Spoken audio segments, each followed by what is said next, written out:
Judy. Good evening and welcome to Keir Starmer in Conversation with Jo Coburn. I'm delighted to have both Keir and Jo here with us. As Judy mentioned, my name is Mia and I'm the director of René Cassin, the Jewish Voice for Human Rights. Next year, we will mark the 70th anniversary of the Universal Declaration of Human Rights, arguably one of the biggest achievements of modern history, and one in which our namesake, Monsieur René Cassin, took a leading role.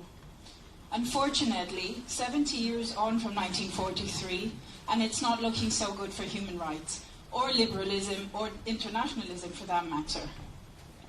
In June 2017, René Cassin brought together a panel of experts, some of which I see in the audience here tonight, and we all agreed that human rights today are under threat, and there is an urgent need to revisit the founding principles of human rights and forcibly make the case for their protection and promotion. And this is what we at René Cassin have committed to doing, to rebuild a human rights-centered narrative to ensure that future generations have human rights to defend. That is why I'm delighted to have Keir as our guest tonight.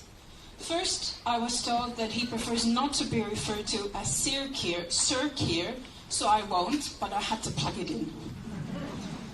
As I'm sure most people here in the room know, Keir is currently the Shadow Secretary of State for exiting the EU, or in short, the Shadow Brexit Minister, and is known for his determination to hold the government to account over the terms for leaving the EU, asserting that security, transparency, and challenge are central tenets to our democracy. Keir has had what many would define as a meteoric rise for someone who only entered the Commons as MP for Holborn and St Pancras in 2015. But at a time when MPs are routinely criticised for narrowness of their experience, Keir had already had two successful and high-profile careers, both turning to politics. From 2000 to 2008 to 2013, he was Director of Public Prosecutions, a role that was sandwiched between two periods as a highly regarded human rights lawyer. And in July of this year, Keir was appointed as Privy Councillor. So thank you to Keir, who'll soon be joining us, for being with us tonight. I'm also delighted to introduce our chair for this evening's conversation, Jo Coburn. Jo is a journalist and political correspondent for BBC News and presenter of the BBC's Daily Politics programme. In a career spanning over 15 years, Jo has covered national elections in the UK and overseas, and events surrounding the wars in Afghanistan and Iraq. She has also presented live audience debates leading to the 2015 and 2017 general elections. So for the next 40 to 45 minutes, we'll be privy to a conversation between Jo and Keir about Brexit, human rights, the Jewish community, and everything in between. Following the conversation, there will be an opportunity for the audience to ask questions, so I hope you came well prepared, before closing remarks from Simone Abel, a trustee of René Cassin. So all I can do is wish you a pleasant evening.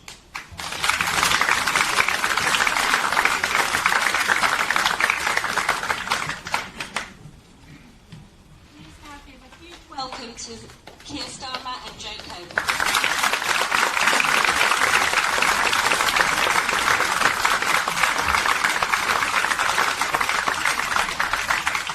Lovely comfy armchairs, I have to say, probably more comfy than yours, but do bear with us for the next hour and a half. Welcome. It's so good to see so many of you here this evening, and it's very nice to see Keir Starmer, although I see quite a lot of him, it has to be said, in his role as the Shadow Brexit Secretary. I promised him we won't spend the whole evening talking about Brexit, because this is supposed to be a broad discussion about human rights, but of course Brexit is going to make an appearance.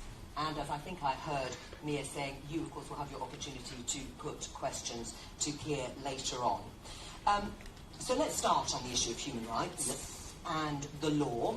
Your other life, your previous life, your former life, it stays with you forever, I'm sure.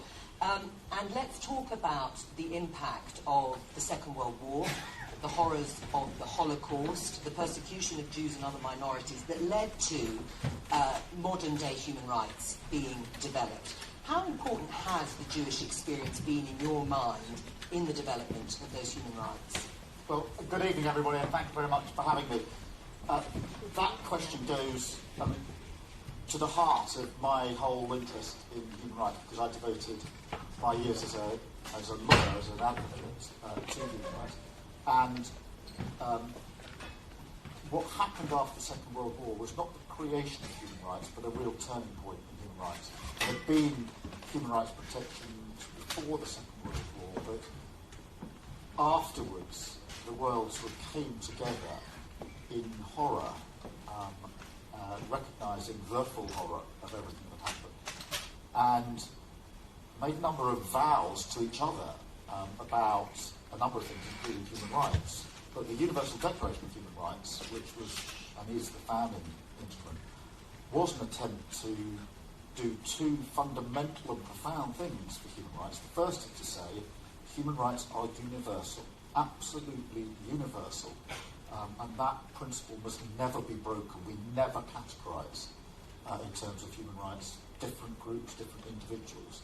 And the second thing, and this is not always appreciated so much, was that what also changed was the notion that the enforcer of human rights is not just the nation state, but that states are responsible to each other for the way that they treat their own citizens. Because what the awful experience of the Second World War and what went before the Second World War showed was that in some cases laws were passed to enable things to happen, and other states outside felt it was none of their business to say anything about what was happening in another state. So it was, one, a list of universal standards, genuinely universal.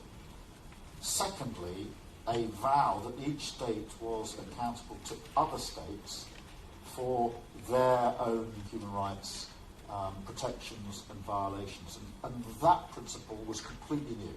And that's why when people now rail against the European Court of Human Rights, etc., they fundamentally fail to understand one of the core principles that was put in place at the end of the Second World War. But had those human rights laws that developed in the wake of the Second World War really succeeded in protecting communities around the world? And you only have to think of two major examples over the last 50 or 60 years or so, when you think of the genocide in Rwanda and you think of the Bosnian genocide as constituted by the UN. Where were human rights laws then? Well, if you measure the success of human rights against a yardstick which there cannot be any violation or gross violations, then on that level there's obviously a huge amount more that needs to be done, because we have seen some horrors. And genocide, the crime of all crimes, deliberately made the most important and most serious global crime, has been committed since 1948, when the Universal Declaration was put in place. And there's no denying that. On the other hand, there have been, or has been, a gradual improving of standards around the world. Human rights have been built into constitutions around the world, enforceable rights are there, and in foreign policy, etc., on occasion, and importantly, human rights have been the framework within which foreign policy has been carried out. So if measured against some of the atrocities, then obviously human rights violations have not been prevented. But I think we are in a better world because of human rights and the way that they have provided the framework within which we can gauge what others do. In terms of international human rights and the setting up of courts in The Hague or the United Nations or in New York or in Geneva, has there been the development of institutions that are now too remote, that don't really impact on ordinary citizens' lives, that the bid to try and, as you say, bind nations together in a supranational collective or just keep an eye on other countries, has it actually failed to deal with the human rights at a national level?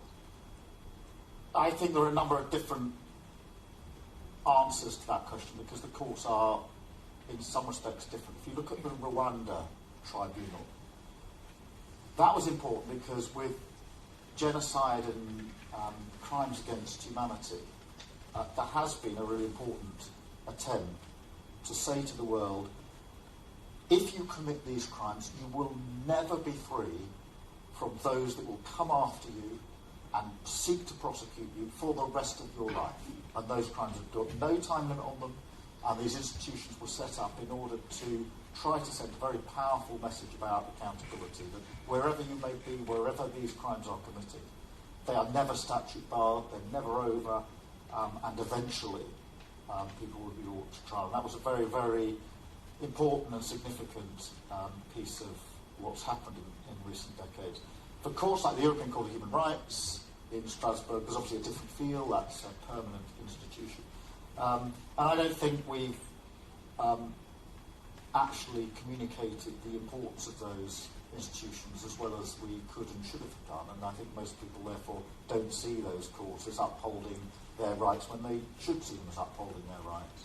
So would you agree that today the issue of human rights is often painted by politicians and the media as being in opposition to the interests of ordinary people, because it is seen as the preserve so often of foreign criminals or asylum seekers or refugees, and in the end that has deemed, as I say, remote to other citizens? Yes, and that's particularly powerful in the UK.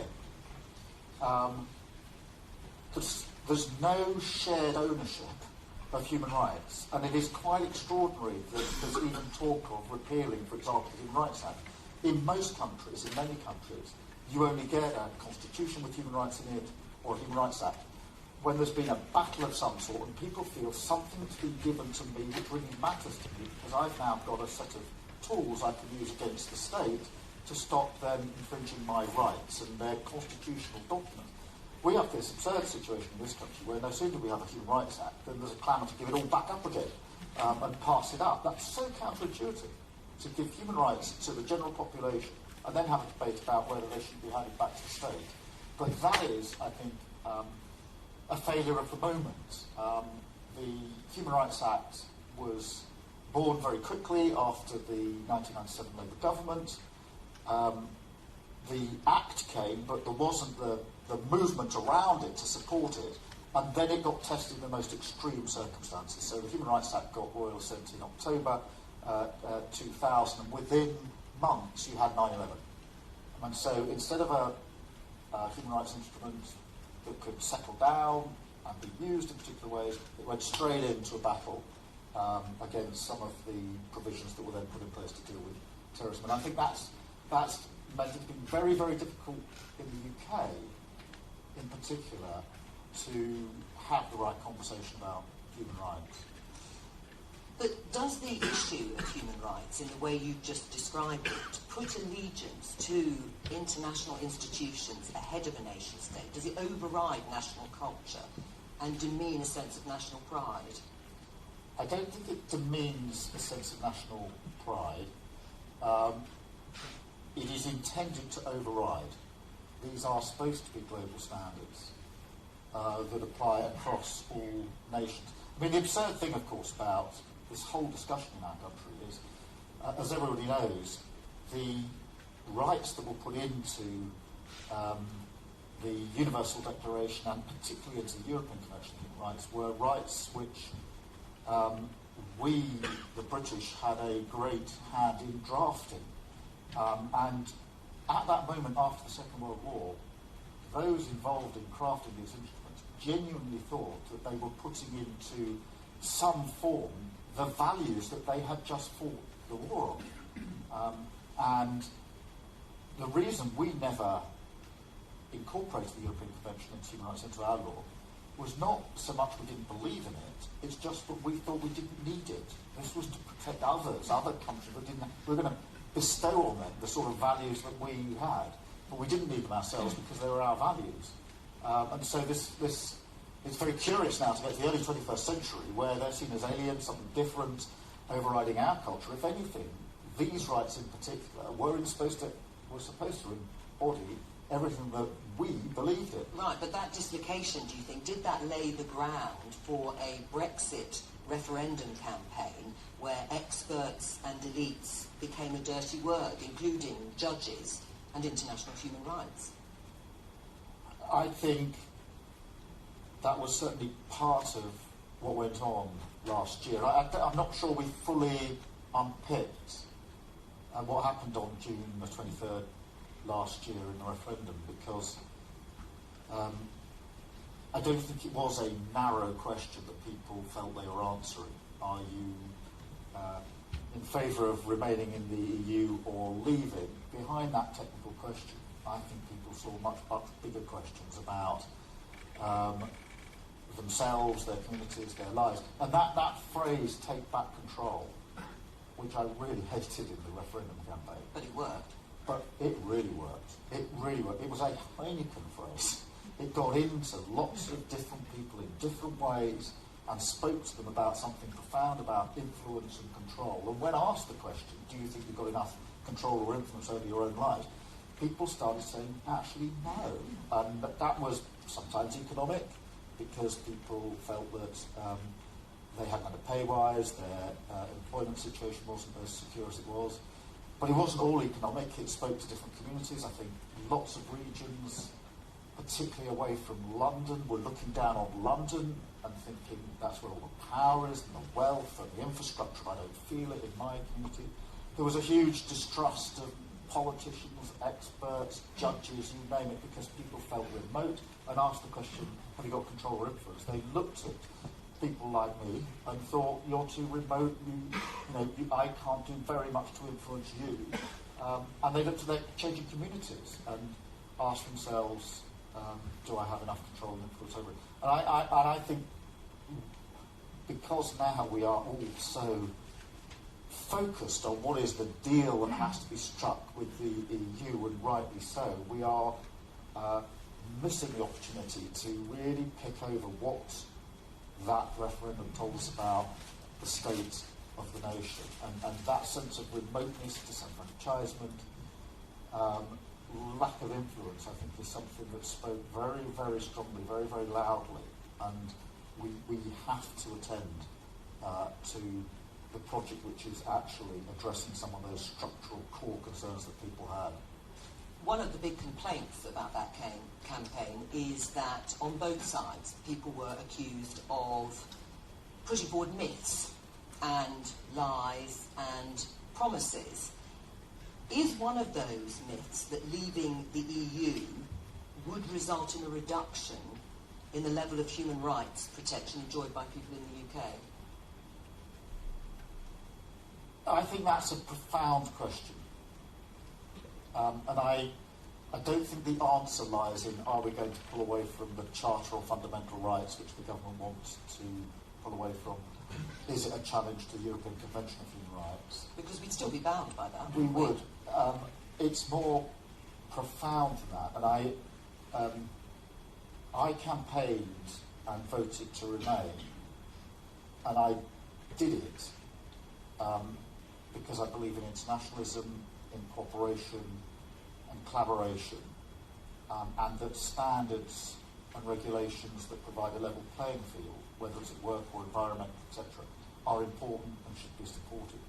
Many of those that campaigned to leave did it because they saw a different Britain, a deregulated Britain, a free trade, low tax Britain. They are ideologically two different things. And many of those that campaigned to leave ideologically were driven in that direction. That is the biggest threat, this idea of pulling away. And on the morning of the 24th, I actually sat with my young children. I've got a 6-year-old girl and a 9-year-old boy. And just had a private moment with them. And I thought to myself, what sort of world are you going to grow up in? Is it going to be... I mean, I wasn't talking about a single market customs union. We've all got that. Everybody's got a favourite model now of what they want going forward. I was just thinking about something really profound, which is, are they going to grow up in a world unlike the world I have enjoyed, where the UK pulls away from the international stage, tries to strip away from international obligations and commitments, turns in on itself and becomes less tolerant of others, and the sort of mindset of the country changes. And that's the biggest threat. It's not actually a particular instrument, it's the mindset of a nation. And in the last 2 years, the mindset of a nation has been challenged profoundly. grew up advocating human rights. I've been working in different countries on human rights. I never thought that what I thought were norms embedded since the Second World War would be challenged in the way they've been challenged in the last 2 years. And that's the profound challenge of Brexit. But is the EU perfect in upholding those human rights when the challenge of refugees coming in boats on an almost daily basis, making dangerous crossings, many of them dying at sea, and the EU response was limited at best and actually counterproductive and probably meant that more people could have died at sea? Was that upholding human rights in the way that you would expect? No, and the EU's made all sorts of mistakes on human rights, and there's nothing perfect about the EU, and nor should any of us who wanted to remain in it suggest otherwise. There are plenty of things wrong with it.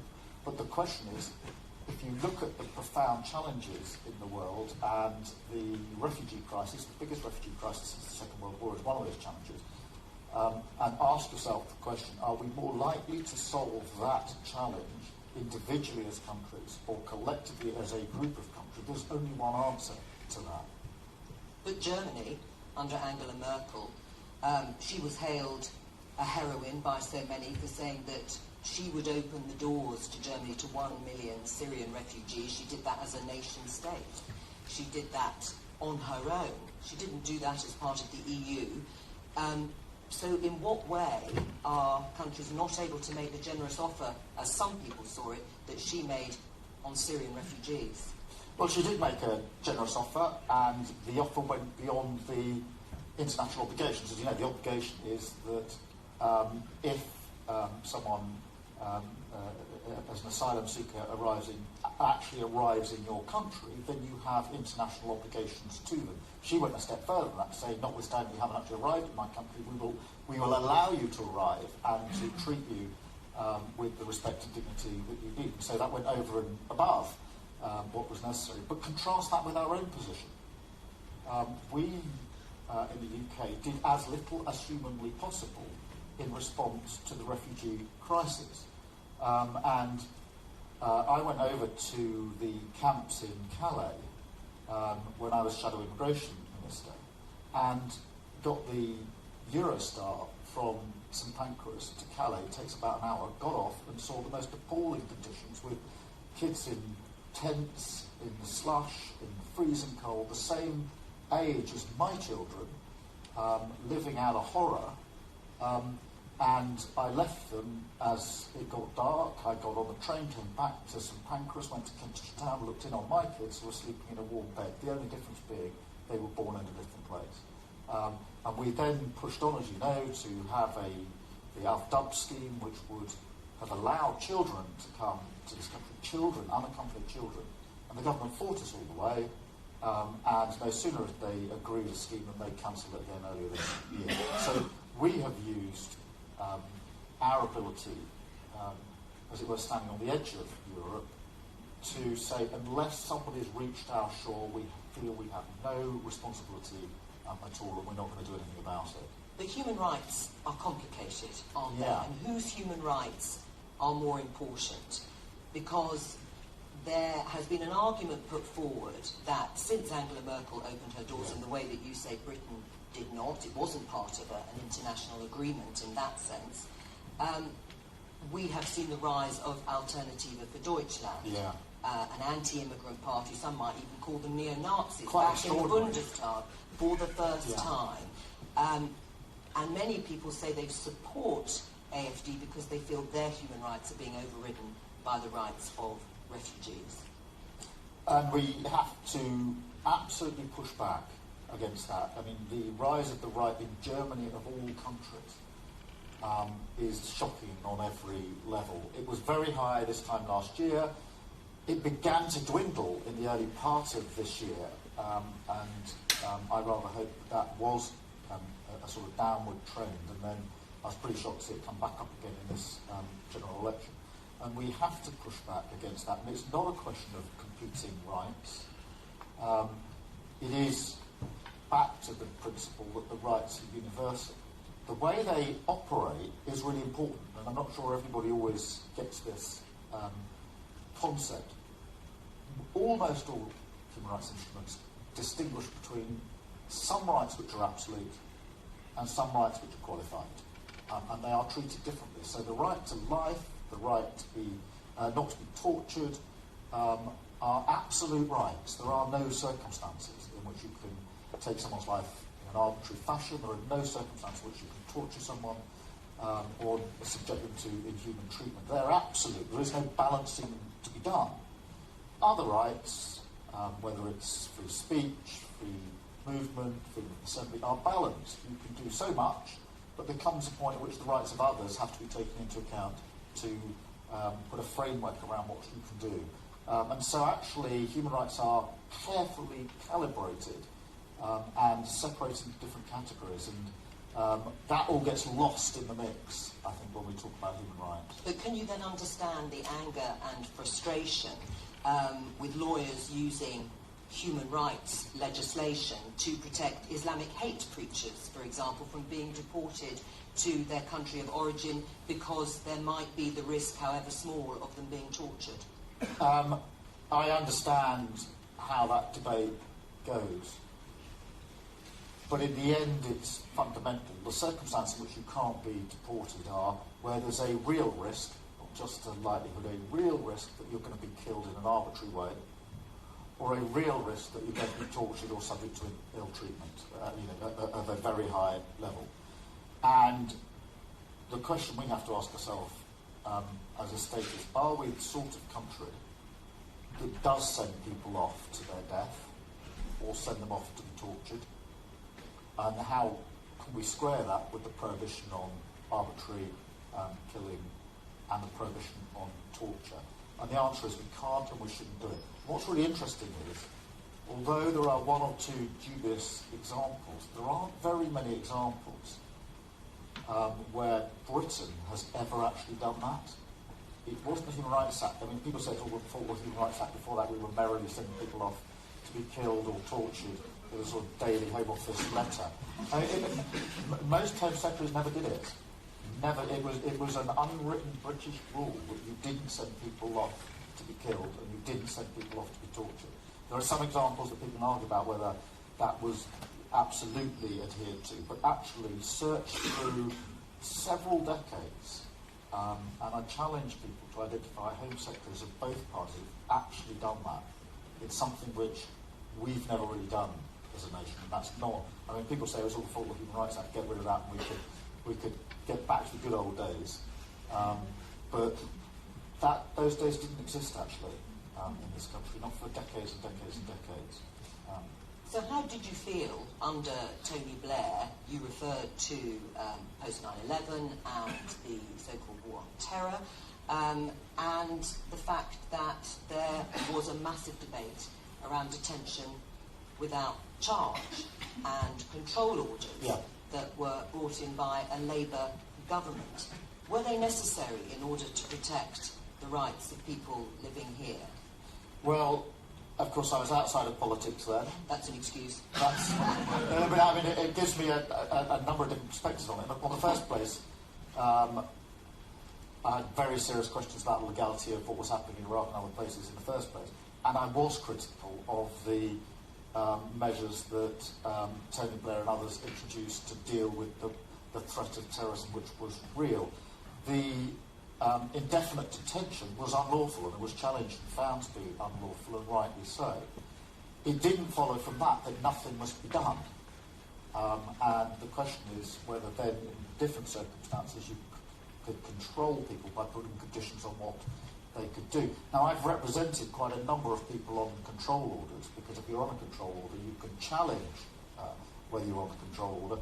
But there are two bases for a control order, or one of the TPIMs which have now taken their place. The first is the government must show it is necessary to take those measures against you. In other words, there is such a high risk associated to the individual that something must be done, and then they've got to show that what is done is proportionate, whether it's saying you've got to stay at home between these hours, whether you've got to wear a tag, whatever it may be. And having represented some of the people who are on control orders, I have to say I've got little doubt that measures had to be taken in relation to some of those individuals. I have no doubt at all. Having then gone from being a human rights advocate to being Director of Public Prosecutions, and having worked closely with the Security and Intelligence Service, you changed your mind? No, I didn't change my mind, because I mean, actually, I would have been hard pushed with the people I was representing to say no measures should be taken. We are very often arguing that the particular measures were disproportionate. The argument that nothing needed to be done was quite hard in those cases, and the court then analysed whether it was necessary to have a measure, and they usually found that it was. Having then worked with the Security and Intelligence Services, it became even clearer to me that you have to have some measures available to you to deal with individuals who are a risk. The question is, what do you do and how long can you have those measures in place? One of the problems with control orders was that they became repetitive and people were on them for a very, very long time, and so you weren't moving the situation on. But I've never, ever argued that some of those measures were not actually necessary. I've always believed they were. Right. And I still believe that. And how far do you go with that? Because now we're talking about terrorism. Let's sort of delve a little deeper, because the threat of terrorism is very real. We have suffered at the hands of terrorists directly. We suffered from it to some extent under when the IRA was around, but now we are suffering from it in a way here, homegrown to some extent. And is there an argument to say we should now be restricting the human rights of terror suspects, of which the government routinely says there are around 3,000 of varying degrees of threat level, in order to avoid a repeat of the Manchester bombing? Yeah, I mean, this was an argument that Theresa May ran in this general election campaign, that one of her pledges was to change the Human Rights Act so that more people could be deported, exactly the conversation we've just been having. In my view, she completely missed the point and misunderstands the current threat. The current threat is not so much how do we control known suspects, it's what do we do about the fact that we don't even know who the suspects are. It is a profoundly more difficult threat. And to pretend that you solve the difficulty we're now in by more draconian measures against known suspects is actually to focus on completely the wrong solution. The big question now is, how on earth do we get the information we need on the people we need it on in time to do something about it? If we actually knew the identities of the individuals in the first place, that would be one thing. But it's a very, very different. I mean, terrorism comes in different shapes and forms, and the form it's in at the moment is a very, very challenging form, because this homegrown, arbitrary approach to terrorism makes the job of the Security and Intelligence Services fiendishly difficult. And actually, what I thought the Prime Minister should have concentrated on is, how do we address the problem we're actually confronting? Not how do I play to a sort of gallery of people who just want to hear about deporting people to death or torture or whatever it may be. But is it just about deporting people? And politics is politics. It's a rough old game, as you know, and everyone is playing to their audience. But in the framework of human rights, as I say, isn't there an argument on privacy, on surveillance powers? Wouldn't people be prepared to give up, or some people be prepared to give up, an aspect of civil liberties in order to allow the security services to, yes, go on fishing expeditions, or to be able to restrict the online activities of people who are on their watch lists? Yeah, I mean, the privacy is a classic example of a qualified right. We all want our privacy. We guard it jealously, and the idea of somebody looking at some of our private moments, wherever they are, fills us with horror. We equally want the police and security and intelligence service to have complete access to anyone who presents as a suspect or a risk or a danger. So we want absolute privacy for ourselves and no privacy for suspects. And that's very human, that's understandable, and we therefore concern ourselves if there's any attempt to impinge on our privacy, which of course is not necessary, rather than concentrating on those whose privacy should be impinged. The problem is that you don't know someone's a suspect till they're a suspect. And I'll give you just one example of that when I was DPP that I hope brings it to life. We had, when I was DPP, a horrible case of a young girl, aged 6, who was abducted and disappeared. We had police and family and friends and many other people out searching in the immediate days afterwards. There was a breakthrough and somebody was arrested, and we didn't have a lot of evidence on him. And nobody knew whether the girl was alive or dead. And we needed to know fast. And therefore it was imperative that the police were able to search through everything that this individual had in terms of any data, any emails, any social media. Is there any way of finding out who he's in contact with, where he might have gone, where he might have put this poor girl, whether she can be found, and the only way that, and we did do that, the only way that was possible is because of the powers that are available to require that data to be preserved. And we searched through that. I mean, unfortunately and tragically, she was already dead, but he was not known to be a suspect until he was actually arrested. And when people say, why don't you just focus on people and infringe their privacy when they're a suspect? Well, that's fine, but you don't know before they're a suspect, and you'd have to be a pretty hardened protector of privacy to say that you wouldn't support a regime that allowed the security intelligence forces of police to look into the tank of communications that is the tank of everyone's communications when they need to do so. There are many versions and examples of that, I'm afraid, and that's the trade-off that has to be made, and it's not always comfortable. Right, and in terms of that trade-off, let's move on to politics and how politicians compromise their belief in human rights. If we go back to the migrant crisis briefly, as you say, it's been one of the biggest challenges since the Second World War. And a deal was done with Turkey, not known for its great record on human rights, necessarily.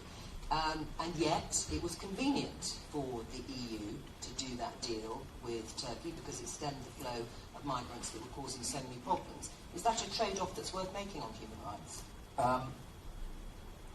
There are always going to be trade-offs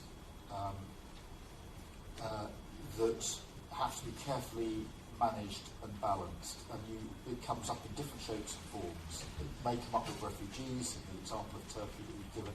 It also comes up when questions are raised as to who can you share your data with when you're trying to track terrorist activities, because if we as a nation said we will only cooperate with countries that fully comply with all human rights in exactly the way we do, then there'll be a lot of information we can't have which we wouldn't have.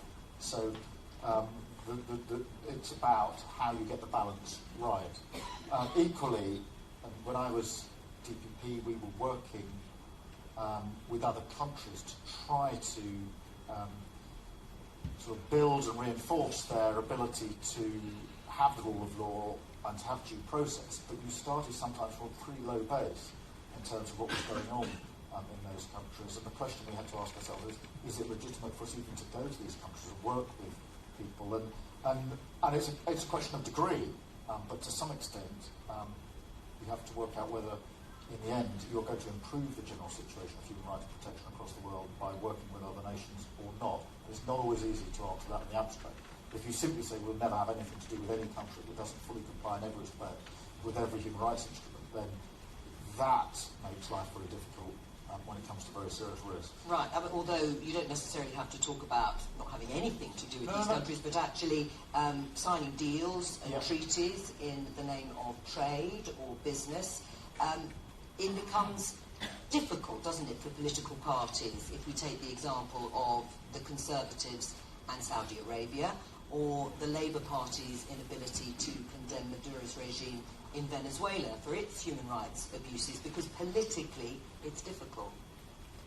It's made overly difficult. I actually think that all of us should get a bit more backbone and actually call a spade a spade. I mean, that's because I've only been in it 2 years. I mean, You'll change. It feels like I've been a long time. I only became an MP in 2015. So and having spent my whole life as a human rights advocate, I don't have as much difficulty as others as saying, well, that looks to me like a human rights violation, and we should call it a human rights violation and decide what we're going to do about it. So why does the Labour Party find it so difficult to condemn certain regimes and not others? Well, we shouldn't do any more than any other party should do. I mean, we should be open if there are human rights abuses. We should say so. When it comes to dealings with America and Donald Trump, do you think there is a risk there of facing both ways? You just said yourself we have to deal with countries, which is correct, particularly one that we say we have a special relationship with. But then how do you deal with the events that have unfolded in America with travel bans or attempted travel bans on people from certain countries, which President Obama also did to a more limited extent? Are you able to call those out? Two things there. Firstly, we do deal with the Americans a lot. And when it comes to counter-terrorism, we do share a lot of information in real time. And we've done that for very many years, and it is vital that we continue to be able to do that. Does that prevent us calling out the actions of President Trump? I don't think so. I mean, I was very struck by the fact that Angela Merkel, and Germany of course shares information with America just the same way that we do, felt much more able to call out some of what President Trump was doing in a way that our Prime Minister did not. And she set the framework from the very start, saying, this is the framework within which I will deal with you. These are our values, but we will do it within the framework of those values. Our Prime Minister took a political decision not to do that and not have that backbone. And I don't think it's done her any good. But returning to the issue of political allies, President Trump was rightly condemned for using the phrase, or condemning violence on all sides was the expression that he used during the riots in Charlottesville, comparing white supremacists and their actions, some of whom backed his campaign, no doubt, with the actions of anti-racists. And isn't that when it becomes very difficult for politicians and their supposed allies? Well, it becomes very difficult, but people have to be brave about it and call it out. But I mean, if you go down the slippery slope of saying, well, because this regime is supportive, or this group of people are supportive, we will not call out what we see in front of us, then that is a slippery slope, and I don't think politicians should go down that slope. Do you think the Labour Party has called out anti-Semitism enough? Has it been brave enough to deal with what has been an ongoing problem now for the last few years? I think it's been a huge challenge for the Labour Party, and it saddens me that we are having a discussion, and have had a discussion over the last few years, about anti-Semitism and the Labour Party. But the idea that that is the subject of a discussion. I've said on a number of occasions, I don't think we've called it out quick enough and loudly enough. I'm pleased that we've now had a rule change at the recent party conference which strengthens the position. I'm pleased there's a discussion about a wider definition of anti-Semitism, and changing the rules, having a faster response is really important. But what's even more important is changing the culture. Changing the culture in any organisation, because no organisation, no institution should be anti-Semitic or tolerate it in any way, and that includes the Labour Party. So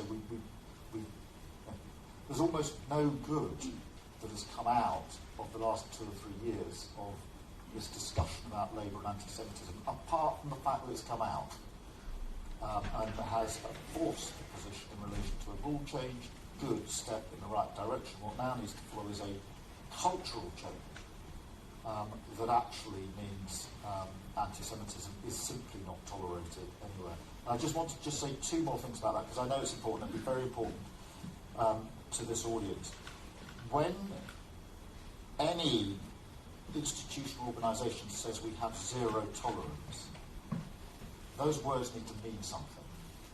And those words, zero tolerance means that we take a very strong, almost disproportionate action in response to it in order to show how unacceptable it is. Zero tolerance means absolutely not. And it's used in other contexts in that way. And zero tolerance is not just a couple of words. It's actually really, really important to how you change things.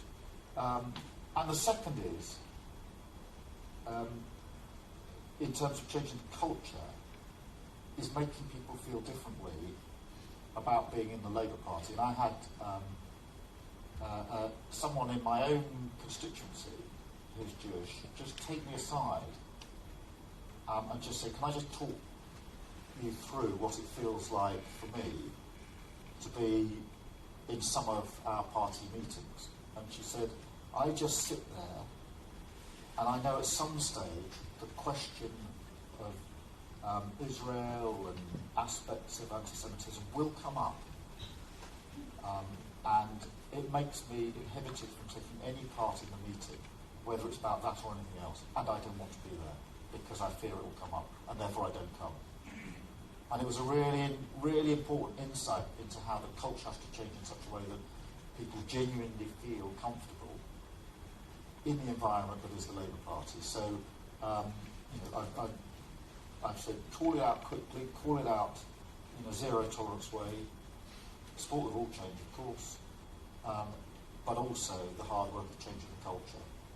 But do you think freedom of speech, a human right, has been abused in parts of the Labour Party, or certainly on the far left, when at the Labour Party conference, which I attended recently, there was a fringe event at which the chairman asked about the right to debate the Holocaust, yes or no.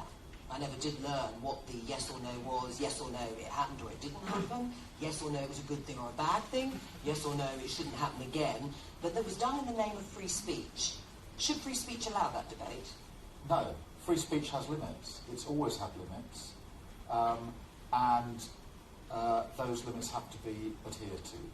And Holocaust denial is off limits.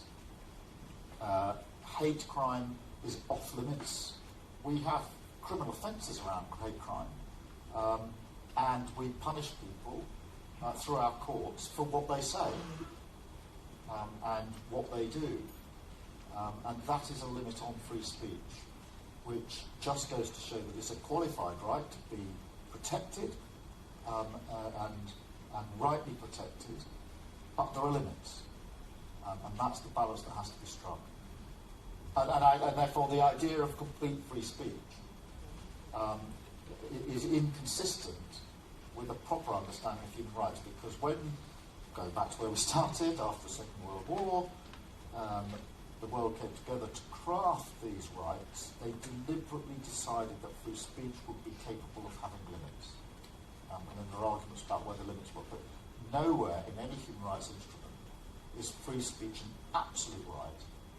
So is it being misused, do you think, in parts of the left to justify what many people would say goes further than legitimate criticism of the Jewish state of Israel for its policies regarding Palestinians, and bleeds into hatred of that Jewish state? Is the human right of free speech abused? I think it's rare, but I think it's happened.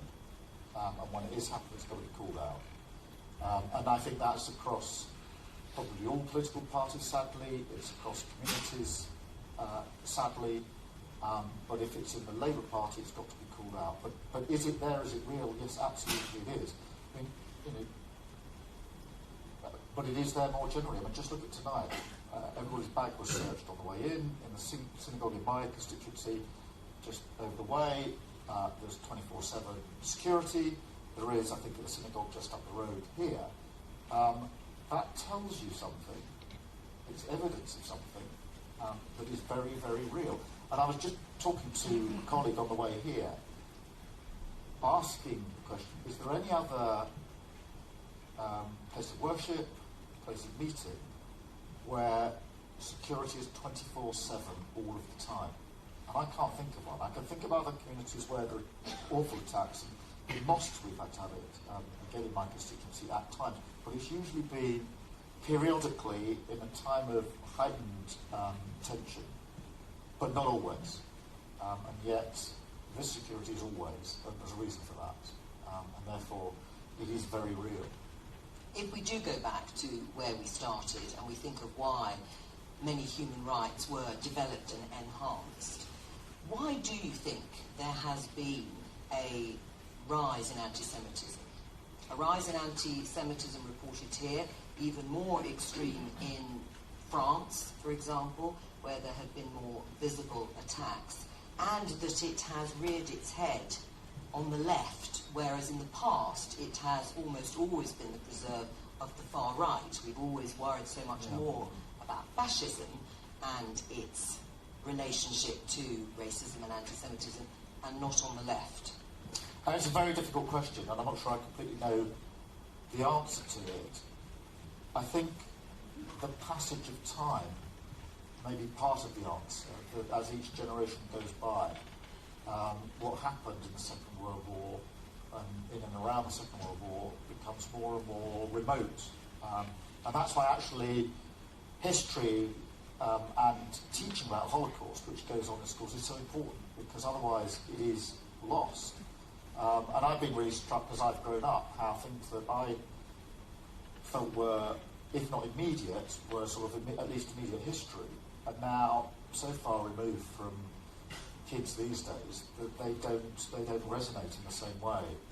So passage of time possibly, I think, is a contributor. There is also the potential that we are now more open about the fact that it's happening than before. I mean, with all hate crime, and we did a lot of work on trying to prosecute hate crime when I was Director of Public Prosecution. The number of offences was going up year on year on year, but it didn't necessarily mean that the number of offences was going up. It was that gradually people were beginning to have the confidence to come forward and tell other people what was happening to them. And hatred is a really horrible concept, and I had many cases where individuals wouldn't say what had been said or done to them because they thought it was because they were hated, and nobody wants to think they're hated, and so there's this barrier, and part of the challenge was how do we actually give people confidence to come forward and report what is happening to them. So possibly, time, also possibly and hopefully that where there are instances of anti-Semitism, it is coming out more often and we can deal with it. And that actually needs to happen. In a few minutes, I'm going to throw open the discussion, in fact, in about 2 or 3 minutes, to all of you, so get prepared. There are going to be mics coming round on either side, but I'm just going to finish off with Keir Starmer to just go back to the issue of Brexit. You mentioned hate crimes. Today there was the report, I think, that said there'd been a spike in the number of hate crimes since the referendum. And actually, when you, again, look at the figures, there have been fewer prosecutions, actually, as a result, compared to the year before the referendum. Is there a danger of fuelling division in communities by focusing too much on reported hate crime, recorded hate crime, people being more aware of it, in order to fill a political narrative on Brexit? No.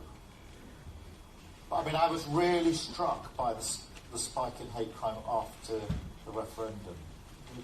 The sense that somehow some had believed that it was licensed to hate. And I was genuinely shocked. I mean, my constituency is Haven St Pancras, it's Camden, it's just across the way. A very diverse community. And in Camden, the morning after the referendum, on every lamppost in one part of Somerstown, far-right stickers were put up.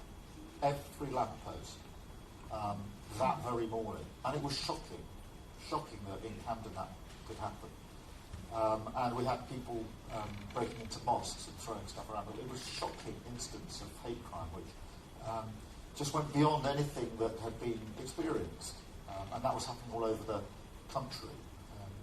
And we had a couple of debates in Parliament about it where MPs were giving examples in their own constituency of that hate crime. So I don't think it's a political reaction to it. It really happened, and it was shocking, and we all need to call it out whichever way we voted. Going forward, do you think Brexit will be or could be reversed? That's a fine question to throw. Just before I open it up. Article 50 is the exit provision from the EU treaty, and that has been triggered. And it's a two-year period, at the end of which we leave the EU, and that's the 29th of March 2019. And the question I ask myself is it politically likely that there will be a reversal in that period? And I think the answer is no. And I think, and I hear touching, one thing that, no, because one thing, I voted to remain, I wanted us to remain. And you still want us to remain. But I accept the outcome, I accept the outcome of the referendum because I actually went around the country imploring people to vote, and I said it's real. There is going to be a decision and it's going to make a real difference. And I couldn't intellectually look myself in the mirror the next morning and say, well, I might have told everybody it was real, I may have campaigned on the basis of it, and I'm going to pretend it isn't. I wasn't going to do that, and I think that is intellectually dishonest. And had it gone the other way, I'd have absolutely expected it to be honoured and respected. And I don't like the fact that some people have campaigned with anxious Remainers to suggest that something can happen before March 2019 that I don't think is going to happen. I think it's one thing to sort of suggest there's a different way forward. It's another to speak to people who are very anxious about what's happened, suggesting there's an answer. And I think it is perhaps really important for me to say that, because I've said it a number of times and I need to explain what I mean.